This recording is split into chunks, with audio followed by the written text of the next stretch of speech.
Bonjour les filles. Bonjour Bergerette. Bonjour Stéphanie. Les filles, j'ai la chance aujourd'hui d'être avec Bergerette, qui est notre experte massage, beauté, tout pour les filles. Nous avons Sandra Bergerette qui a 24 ans et Sandra se pose la question à savoir qu'est-ce que la manucure idéale actuelle. Qu'est-ce qui est au top? Au top. Actuellement, je pense que ce qui est au top, ce sont les ongles, les faux ongles, hein. Les ongles en gel. Mais ça abîme pas Si. notre ongle dessous, ça? Si, moi, étant donné que je suis dans un centre ayurvédique, je ne peux pas aller à l'encontre de ce que je fabrique dans mon centre esthétique. Parce que tu prônes le naturel. Voilà, je prône le naturel, tout à fait, exactement. Donc, la beauté des mains ici se passe, je vais couper les ongles, que ce soit à la demande de la cliente, hein, que ce soit carré, que ce soit rond. Alors, on parle de carré pour les ongles américains, on parle de pointe aussi. Ah, les pointes, ça, ce sont des faux ongles. C'est vieux, ça. Non, puis c'est vieux. Ça Et puis n'existe c'est pas plus, beau. ça, si. Et Oui. puis c'est pas beau. Ça dépend ce que tu veux faire. Si tu veux griffer ton chéri quand Ah il oui, n'est pas peut-être gentil avec pour toi, une soirée, ça dépend ce que tu veux pour une faire. soirée spéciale, oui. Voilà, c'est ça. Une Ouais. soirée Halloween, Une soirée les ongles Halloween. noirs, pointus. Ok. Halloween, c'est fini. Donc, on oublie les Une ongles soirée pointus. fête des amoureux pour faire plaisir à son chéri. Ensuite, donc on a les ongles carrés, les ongles pointus. Après, il y a quoi? Les ongles ronds. Les ongles ronds. Mais en fait, ce que les filles préfèrent, ce sont les ongles carrés, avec un petit bord blanc. La French. La French. Ou D'accord. même le petit bord blanc naturel, D'accord. avec une base. Mais comment tu fais le bord blanc naturel? Et ben, en nettoyant, en manucurant l'ongle. Et comment tu manucures l'ongle pour faire Eh ressortir bien, pour faire ressortir, bah, voilà, moi j'ai le rebord blanc. Bon, là c'est un petit peu, peut-être pas trop propre par rapport à mes activités de la journée. Mais en fait, on laisse le petit rebord blanc comme ça, manucuré au carré. D'accord. Et à ce moment-là, on met une base. D'accord. Voilà, donc l'ongle est naturel. Le rebord est plus blanc que l'ongle naturel. Et ça fait ressortir une très belle main. Bonjour les filles. Bonjour Christophe. Bonjour Stéphanie. Les filles, j'ai la chance aujourd'hui d'être avec Christophe, qui est notre expert en cuisine. Nous avons Christophe aujourd'hui Marie-Louise. Marie-Louise, elle a 27 ans et Marie-Louise est une fan de pâtisserie. Et elle nous envoie cette question à savoir quels sont les petits trucs que tu pourrais lui donner pour réussir une recette parfaite de moelleux au chocolat. Parce que les filles, elles adorent le chocolat. Oui. Donc, comment est-ce qu'on peut faire? Quel truc tu peux nous donner? Mais moi, le petit truc que j'ai remarqué que souvent quand certaines personnes font les moelleux, ne battent pas assez les œufs. D'accord. Les œufs, il faut bien les battre qui montent. D'accord. Qui montent.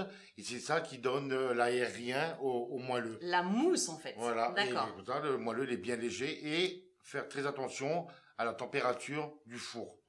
Qui doit Voilà. être à... Entre 120 et 140 degrés. Quels sont les ingrédients qu'on utilise pour faire un moelleux au chocolat? Donc, moi, je me sers personnellement du chocolat, de la crème, du beurre, que je fais fondre tout ça ensemble tout doucement. Et après, je mets des œufs, du sucre et de la farine. Et après, je mélange, j'incorpore toute cette matière et je fais cuire au four entre 120 et 140 degrés. D'accord. Alors, au niveau des quantités, les œufs, on en met combien? Le chocolat, c'est des tablettes de combien? Si les tablettes de 100 grammes, on peut faire minimum 2, 4, 6, 8, entre 10 et 12 moelleux. D'accord. Voilà, D'accord. avec une plaquette de 200 grammes et la farine c'est pareil. Le beurre c'est 200 grammes pour 4 œufs. Un petit alcool dedans ce serait pas mal. Quoi donc? Un rhum? Un verre de rhum? Oui, ou alors il y a le Du Grand Marnier? Grand Marnier, voilà très bien, ouais, le Grand Marnier. Et l'alcool de figue, L'alcool de figue. oui. Qui se, L'alcool de figue. qui se marie aussi très bien avec Les pâtisseries. les pâtisseries, oui. D'accord. Tu peux nous donner ton petit truc, toi, pour faire tes moelleux? Pour ça, il faudra venir me voir. Ah, c'est un petit coquin, il veut pas tout nous dire, hein. Bon, alors, 180 degrés. Non. Ah, pardon. Entre 120 et 140. Entre 120 et Ouais. 140, excuse-moi. Ça va Donc, faire un peu 120 et chaud, 140, du rhum ou du Grand Marnier. Voilà. Après, Et faire attention à bien battre ses œufs pour justement Voilà, avoir tout à fait, voilà, avec une les- texture de mousse plus Voilà, importante, c'est tout ça? à fait, oui. D'accord. Plus les œufs seront montés et plus l'appareil à moelleux sera plus léger et meilleur, bien sûr. Alors le mot appareil, c'est pour les professionnels. Ok, nous, on n'est pas des professionnels. C'est quoi un appareil? Mais l'appareil, c'est la base. La matière. Voilà, c'est la matière. D'accord, Vous allez ok. faire cuire dans la un appareil. D'accord, très bien. Bon, mais les filles, j'espère que vous avez bien noté cette petite recette miraculeuse, n'est-ce pas? Donc, bien J'espère. battre les œufs. Et puis, si vous avez besoin d'informations, vous savez que vous pouvez nous joindre sur nos 2 sites, donc la page fan ainsi que la page internet. Bonjour les filles, bonjour Christelle. Bonjour Stéphanie. Les filles, je vous présente Christelle. Christelle, je te présente les filles, notre psychologue de secret de filles.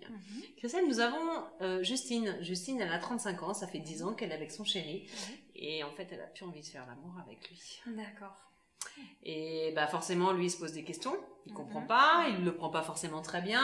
Elle est dans une situation compliquée parce qu'elle n'a plus de désir pour l'homme avec qui elle vit. C'est quoi la solution?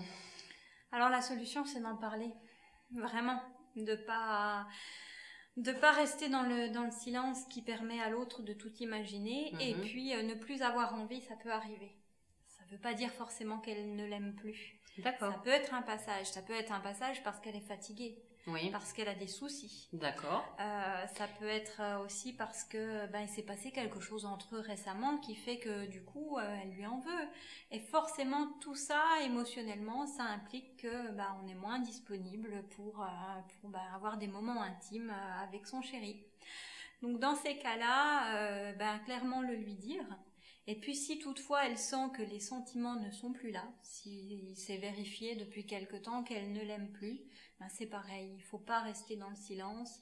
Elle va se faire du mal, elle va lui faire du mal à lui aussi, et la situation risque de dégénérer.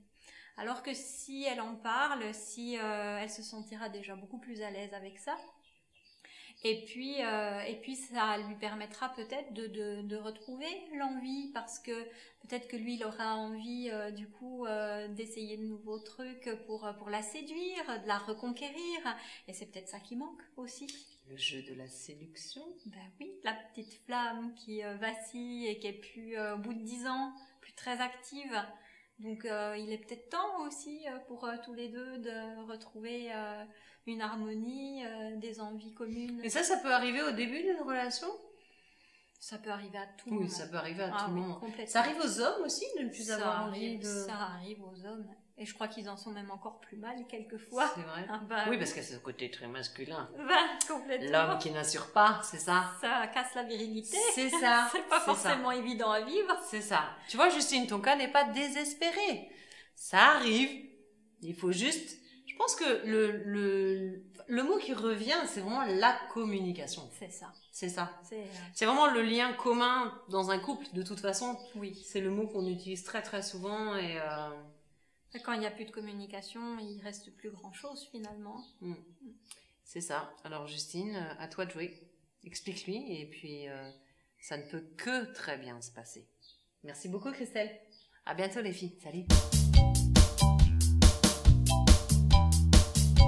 Bonjour les filles, bonjour Juliette. Bonjour Stéphanie. Nous avons aujourd'hui les filles la chance d'être avec Juliette, notre experte de la mode, qui va répondre à la question de Amandine qui a 24 ans. Amandine, elle se pose la question à savoir pourquoi est-ce que les hommes ne savent pas s'habiller. Alors moi je suis pas complètement d'accord avec toi Amandine, mais bon voilà. Qu'est-ce qu'on peut répondre à Amandine là-dessus? Je suis comme toi Stéphanie, je souris parce que on trouve quand même des hommes qui sont classe et qui savent s'habiller. Voilà. Donc faut pas les mettre tous dans le même panier. Il y en a quand même... Je te coupe 2 secondes. Quand on dit qu'il ne sait pas s'habiller, c'est qu'il ne sait pas harmoniser les couleurs en fait. D'accord. C'est ça. Oui, c'est vrai qu'il y a des hommes qui ne savent pas harmoniser les couleurs. Mais après, là c'est à vous, aux dames, de les aider, de les guider un petit peu dans le choix pour les achats de leurs vêtements, les conseiller. Et puis quand les hommes ils vont faire leurs achats, normalement les vendeurs ils sont là pour guider. Donc il faut qu'ils savent écouter aussi les vendeurs et voir ce qui va avec, parce que c'est vrai qu'il y a des couleurs qui se marient pas du tout. Alors, Donc- quelle couleur ne se marie pas pour les hommes? Comment est-ce qu'un homme peut choisir, par exemple, une couleur de chemise? Bah, Qu'est-ce déjà, qu'on peut lui donner comme conseil? bah, déjà voir déjà la couleur du pantalon. Voilà, le pantalon, quel coloris, les accessoires. Et puis, il y a aussi ça, si la couleur s'adapte à sa peau, voir au niveau de son teint. Et donc, mais c'est surtout en fonction de son pantalon. D'accord, C'est la priorité. d'accord. La forme ou la couleur est plus importante? Euh, Est-ce qu'un pantalon à pince, on va l'harmoniser de la même façon qu'un pantalon, tu sais, un pantalon un petit peu, pas classique, mais un pantalon en lin, par exemple, qui fait un petit peu moins habillé? bah, en fait, les deux jouent, les deux ont de l'importance. D'accord. Parce que c'est sûr que si on va prendre un jean, donc déjà le jean, ça, on peut beaucoup plus facilement marier parce que ça s'adapte pratiquement à toutes les couleurs. Et puis, ça va être plus le style. Et puis, où la personne doit se rendre. Je pense que vraiment, c'est au vendeur de conseiller à un homme qui ne connaît pas choisir, s'il n'est pas accompagné de sa femme. Mais après, en général, bon ben, on est là pour conseiller aussi aux hommes. Les expertes de la mode. Même les hommes, hein, ils peuvent pêcher. Hein. C'est bien ça. Ah oui, ben, au Bon, moins ben, ça arrive à tout le monde. Bonjour Christelle. Bonjour Mélanie. Salut les filles. Bonjour. Christelle, vous êtes spécialiste, vous dirigez un organisme qui organise des séjours linguistiques et des études universitaires Tout à à fait. l'étranger. On va ensemble répondre à la question de Cécile, elle a 42 ans et eh bien, elle se pose une question. Est-ce qu'il est compliqué de monter un dossier pour aller faire des études à l'étranger ou pour aller réaliser un séjour linguistique à l'étranger? Non, pas difficile du tout. Alors pour un séjour linguistique, c'est très facile. Il faut juste avoir une idée du niveau de l'étudiant. Ça peut se monter en 3 semaines, un mois. Ah, ça va vite. D'accord, c'est très rapide. Le plus long, en fait, c'est de trouver une famille d'accueil, d'organiser tous les choses administratives à côté. Ça, c'est vous Mais qui gérez ça? C'est nous qui gérons tout ça. Mais ensuite, pour les études universitaires, c'est un petit peu plus long. On conseille de le faire en début d'année, enfin janvier-février, pour un départ après le bac. Donc, il faut en fait tout ce qui est diplôme de bac, les relevés de notes de terminale, un CV, lettre de motivation. Donc, ça prend un petit peu de temps. Donc, on conseille de commencer en début d'année pour pouvoir partir On après le conseille bac. de commencer à organiser ce dossier en janvier. Voilà, Mais entre janvier et mars pour un départ après le bac. Comme ça, l'étudiant commence son dossier janvier-février. Ensuite, il me donne tous les documents. Moi, je mets de côté, j'envoie à l'université. Il reçoit une lettre d'offre sous condition d'avoir son bac. Ouais. Ensuite, il peut se concentrer sur son bac, sur ses révisions. Et ensuite, on enchaîne. Donc, c'est assez... La rentrée en Australie, c'est pareil qu'en France, en septembre? Alors, on a des rentrées en février et en juillet. Ah, donc en les- fait, tout de suite après le bac, on part...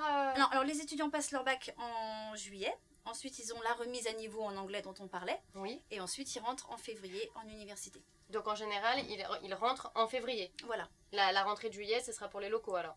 Voilà, ou alors s'ils ont plus de remise à niveau en anglais. Si Et quelqu'un, oui, voilà. parce Ouais, ouais. qu'on rappelle que pour se remettre à niveau à l'anglais, ça va dépendre de son niveau Tout d'anglais. à fait. Donc ça peut durer plus ou moins de mois. Voilà. ou En d'années. moyenne, ça dure, je vous dis, entre août et janvier. Ça dépend vraiment du niveau. Mais voilà, juste bien. après le bac, l'étudiant part pour des études universitaires en février. Pour monter son dossier, il faut un visa, j'imagine. Qui est-ce qui s'occupe de ça? Il faut un visa, donc quand c'est pour un séjour linguistique de moins de 3 mois, il n'y a pas de souci, l'étudiant peut partir en visa de touriste, mais il n'y a pas de... La seule condition, il n'aura pas le droit de travailler.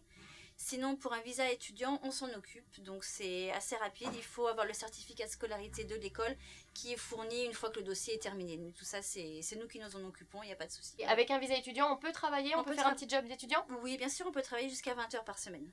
20 heures par semaine. Voilà. Bon, bah écoutez, je pense qu'on a tout ce qu'il faut pour faire un dossier complet. Tout à fait. Merci beaucoup Christelle. Je vous en prie, merci. Bye bye. Bye